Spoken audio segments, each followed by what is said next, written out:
I'm Mrs. DeYoung, and I'm going to be guiding you today in a canvas and painting class. I'm so excited to be invited here today to share this fun activity with you all. We are going to be learning about the life and history of Gustav Klimt. We are then going to be making a painting inspired by his famous Tree of Life painting. So I hope that you all have fun, relax, enjoy, and just have a good time making some artwork. Today you are going to be needing a palette.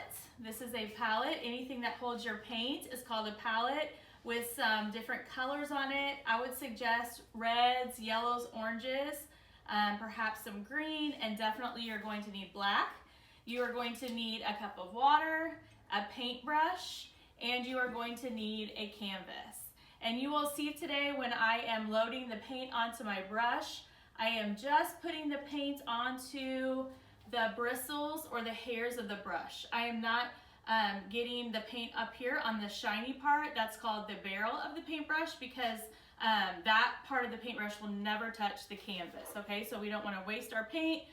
We want to just use the right amount so that you can have a successful painting in the end. All right, come and join with me and let's learn about Gustav Klimt. Okay, so let's go ahead and start with the background of our painting. We are going to use warm colors today because Gustav Klimt often painted with gold. You all learned that his father was a gold engraver, so we're going to use the warm colors today, reds, oranges, yellows, and if you have a little bit of gold, you can use that as well. I'm going to suggest that you all paint stripes or patches of color and that you do not blend them. Okay, you can wash your brush out in between, or you can just load up the next color and see how those two colors blend together to make a new one. Any design will go. There's no right or wrong way to create your Tree of Life painting today. So you're going to go ahead and add stripes. You can do shapes, swirls, whatever you want. You don't need a lot of paint so that it's super thick, okay, boys and girls, because for the sake of time, you want to make sure that this dries before we start on the tree. So please, for your teacher's sake and your own so that you can finish, just use a little bit of paint, a thin layer, so that it dries really nice and good before you start on your tree.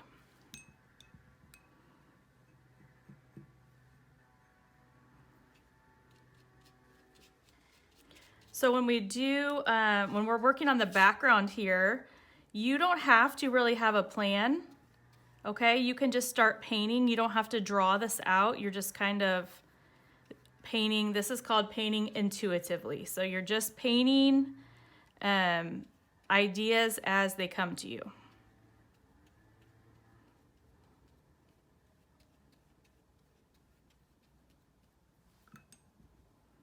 This almost will appear like a sunset in the background. And if you all need to stop and pause the video, that's fine at any time. I'm gonna paint super fast so that you guys have plenty of time to create your own in the classroom. But if you need to pause it, feel free to pause it.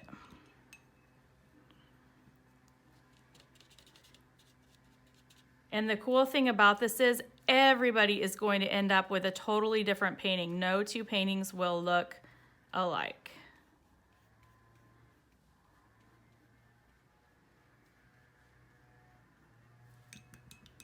If there's areas where you did get too much paint, you can always lift it up with a paintbrush and move it around to another area of the canvas.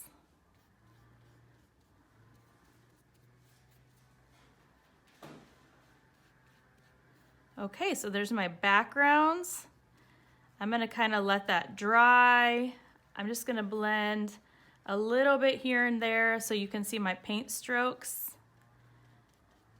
But when Gustav Klimt painted, everything was kind of like blotchy shapes.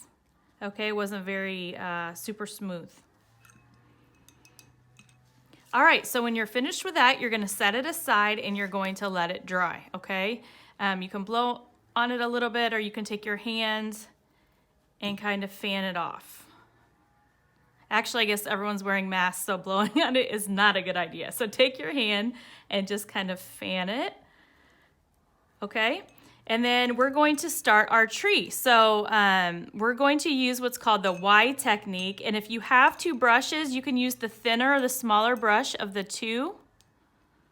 Okay, and we are going to start by painting a trunk that is thin at the top and wide at the bottom.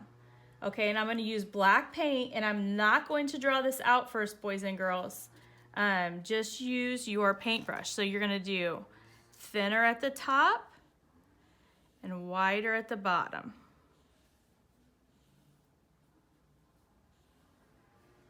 Okay, a thin layer. If you need to go back over at the end and do a second coat, that's fine, but start with a thin, always start with a thin layer and then add. Okay, so the next step is you're going to add branches to the tree. So you're going to visualize the letter Y from the alphabet. Okay, so visualize that letter Y.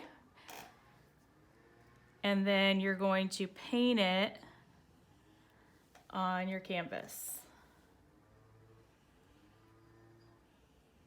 Just like that, pretty simple.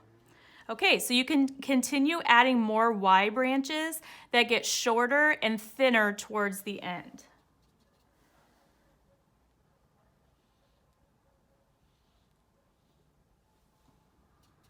Again, no right or wrong way. So if yours does not look just like mine, that is fine. Art is all about being unique and being creative. Okay, so I'm making the branches a little bit thinner at the top. I'm going to paint some pointing down. My Y is going to point down a little bit.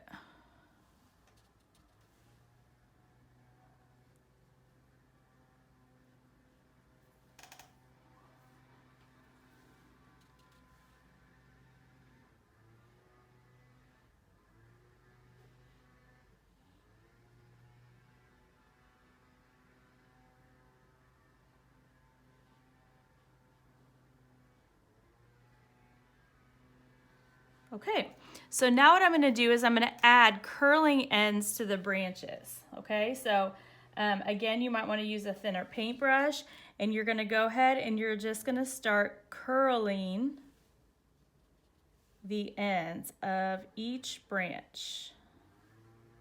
And this is how Gustav Klimt made his tree of life.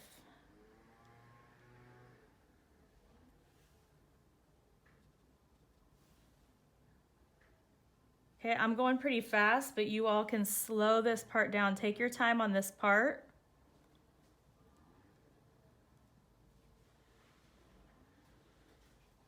If you need to add more, you can always add more.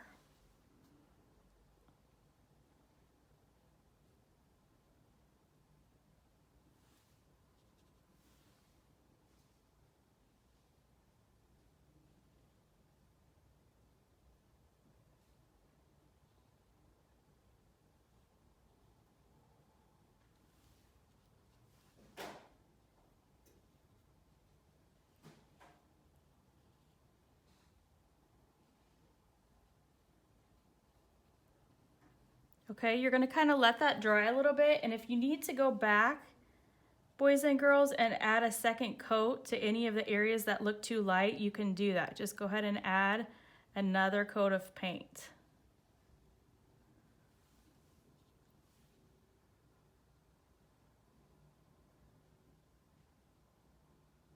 Think about when Gustav Klimt was painting, he was using that 24 karat gold in his artwork, so he really could not mess up because he did not want to waste that paint. It was worth so much money. Okay, so at this time, we have a really nice fall tree of life here. The colors in the background are warm fall colors, and I'm going to show you an option that you have. Okay, so Gustav Klimt kind of left it with just the silhouette, but if you want to, you can go in and make it look a little bit more like fall. You could add some different colors to the branches for the leaves just by adding dots of paint.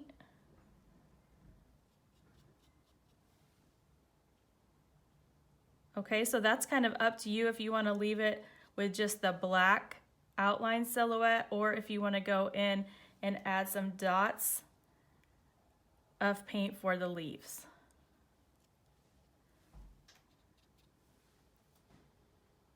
So we are inspired by Gustav Klimt, but this is also appropriate since we are in the season of fall. And what I tell my students at school is when you are painting these leaves onto the branches, think about how each leaf might represent something that you are thankful for in your life. Okay, so we're in the season of being thankful, Thanksgiving, giving thanks. Think about different people in your life that you're thankful for that add leaves onto your branches.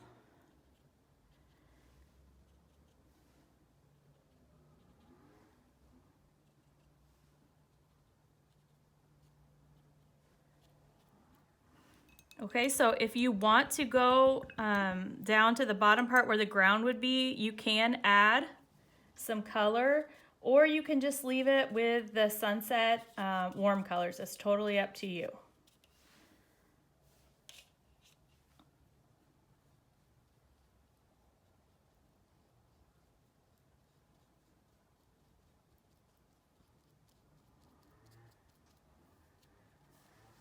Okay, and there you go, is a Gustav Klimt inspired fall tree.